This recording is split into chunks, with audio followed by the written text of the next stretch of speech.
Another gloomy day out in the abandoned meadows, but I guess that works because the subject matter for this time around is going to be pretty gloomy in itself. And I'm not talking about the in-game lore of this model, I'm talking about its actual history as a game piece in-game. Now, when I was first getting into Warhammer 40,000, I did so through the Necrons. And so this is going to be a continuation of that trend.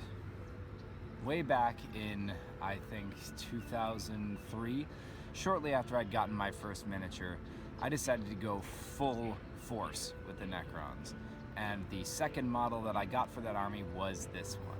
This is, of course, a Necron Pariah. Now, Pariahs, as many of you well know, are one of the most oft brought up old Necron models.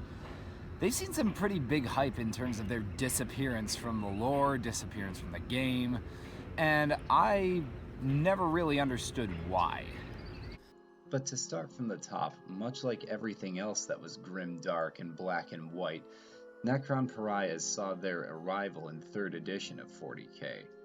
This was designed mostly for bigger scale battles, which they fit right in the pocket of, and after transferring from the tabletop, they made their way into the much-beloved Dawn of War franchise of RTS computer games, appearing as elite infantry alongside most of their other living metal brethren.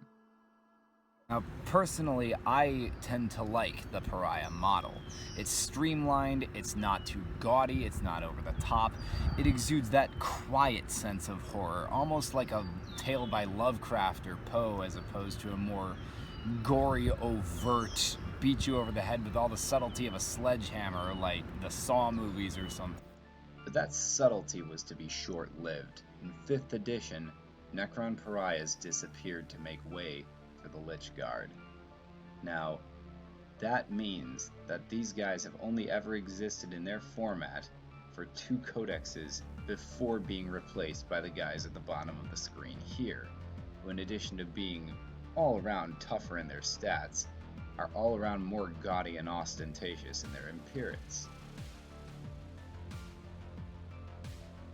All in all, these models existed for a total of maybe 2 codexes worth, and I'm not sure about other models in the line, how long certain things lasted, how long certain things are allowed to last usually, but it struck me as pretty short.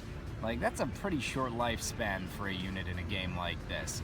So, most of my curiosity, and I think most of all of our curiosity, revolves around that morbid question of why did they disappear from the actual game. You can make all the excuses you want for lore, but from the game and as a piece, why did they stop making it? Did it look bad? I don't think so. Did it play awful? Many people will tell you not exactly. Is it difficult to paint or too easy to paint? Well, much like most of the Necrons, I'd say it's a blank canvas and one that I'm most willing to try for here, so we'll see how this goes.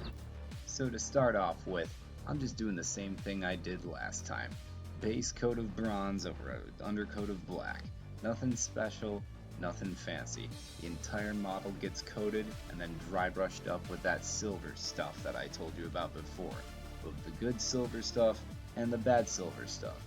No way to do it, but just to frickin' do it. To be honest, every time I bring up the Necrons from here on out, you're going to see the same technique as in my first video, that base layer of bronze and that dry brush of silver, so don't think I'm doing anything different there. What's going to make this different is its assembly and its detail work. Now, there's nothing wrong with a gray and green paint scheme. I mean, Sasha seems pretty thrilled with how she's painted, but I wanted to add a little bit more detail and a little bit more variety. From my last guy, I remember painting his detail work blue, the Nihilak Dynasty colors, which I decided to try on this guy too. So I'm painting all of the armor, like the chest plate, the shoulder, and later on, probably even the face plate, with this dark blue, to let me know where exactly I'm deviating in the color scheme. Most of the work, of course, is going to be done with a little detail brush, as I can't risk getting too sloppy over this metal work. So once the base coat is laid down, you would think that I'd have to line highlight, right? Nope. Same old bullshit, different day. Just gotta dry brush up with a lighter shade of blue.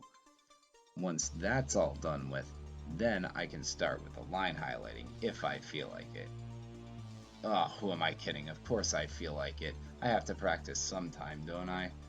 Alright, well, I guess good things come to an end. Once the lightness is laid down with that lighter shade of blue as you see here, then I have to take my detail brush, wet it down, get a lovely layer of almost white blue, and with all the dexterity of an orangutan that's gotten too drunk and chopped off his own fingers, I have to finally edge along the armor plates, just where it's the most raised. God, is this painful to watch. If you think it's painful to watch, imagine how painful it was to actually do this. Now, once all of the armor plates are highlighted like this, it basically just provides a little extra lighting detail around the armor that makes everything really pop.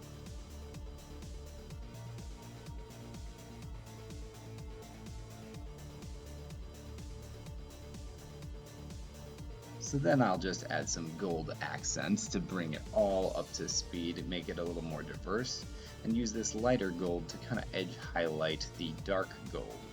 Or at least I tried to edge highlight the dark gold. It just ended up being a dry brush. Alright, so you remember this glowy green stuff? Yeah, that's going to be used for the eyes.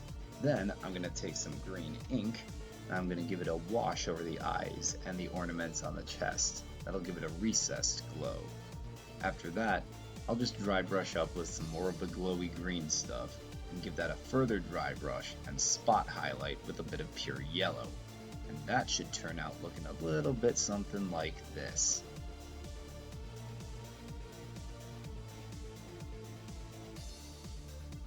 There's not as much glow in this one that's done by the paint anyway, which brings me to this.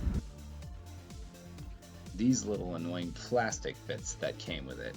You see these little glow sticks, as I call them, in many of the Necron models from 3rd edition onward, and it just baffles me the purpose of these things. I don't know why you would want to go with this separate fussy little piece of plastic that you can't really prime over, that leaves you with basically nothing to do but prime the figure itself, a small little end cap for the glow stick itself, and then try and wedge the glow stick in between them.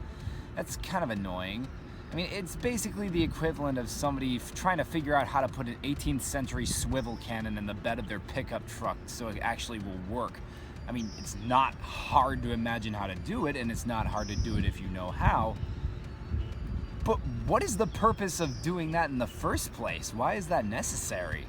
Okay, so you see this? This is supposed to fit right in that little wedge between the scythe and the end cap. This right here was my 15th try to get it to fit. Look at it, it still doesn't fit. I wasted so much glue and time just trying to get that glow stick to fit in the damn scythe. And at long last, it did. And this is the final result. Alright, time for a little bit of cleanup. So I take my black and my little detail brush here, and I'm basically just going to go in and cover up all the hoses and wires that aren't supposed to be metal. Then, after I do that, I'll just accent some more stuff like the wires with the gold. Make it a little more diverse, like those little muscles in between the arms. Then all that's left to do is make that little symbol there really glow. So I wash over it with some green ink and some glowy green. And then after that, I'll just give it a dry brush of yellow to really bring it up. Now we're talking a little bit of glow there. So now we've got a Necron that looks like this, transformed into one that looks like this.